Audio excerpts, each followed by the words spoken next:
ये कहानी है एक आम आदमी की, जिसका सपना था कुछ बड़ा करने का, लेकिन हालात और गरीबी उसके रास्ते की दीवार बने हुए थे। वो एक साधारण राजमिस्त्री था, लेकिन उसके इरादे असाधारण थे। यही कहानी है विजय की, जिसने सीमेंट और ईंटों से सिर्फ इमारतें नहीं बनाई, बल्कि अपनी तकदीर भी गढ़ी। एक दिन निर्माण साइट पर काम करते हुए विजय ने देखा कि नया कॉन्ट्रैक्टर बहुत ही बदतमीजी से मजदूरों से पेश आता है। मजदूरी समय पर नहीं देता और बुरी तरह तिरस्कार करता है। उसी दिन उसने तय कर लिया, अब बहुत हो गया।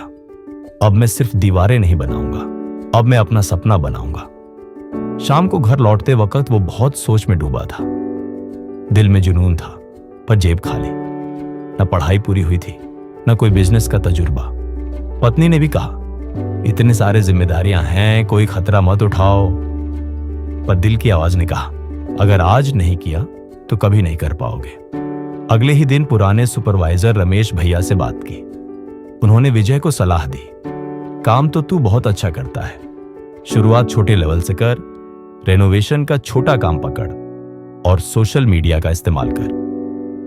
रमेश ने उसे अपने कुछ पुराने क्लाइंट्स से भी मिलवाया।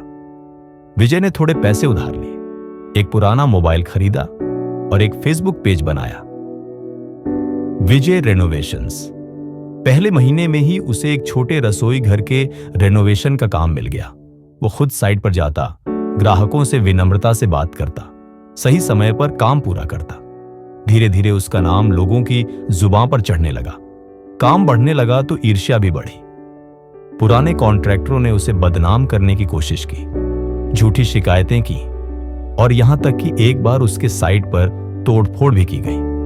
लेकिन उसके साथ थे उसके वही पुराने मजदूर साथी, जो उसके ईमानदार स्वभाव को जानते थे। विजय ने कभी किसी का हक नहीं मारा था।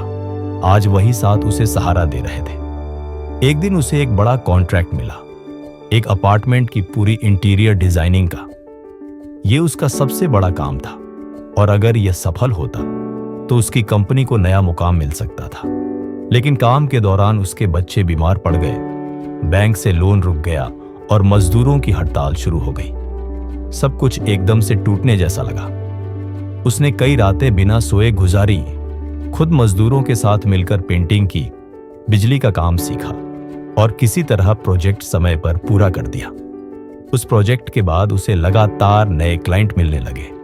लोगों को एक सच्चे और मेहनती ठेकेदार की तलाश थी और विजय वही था।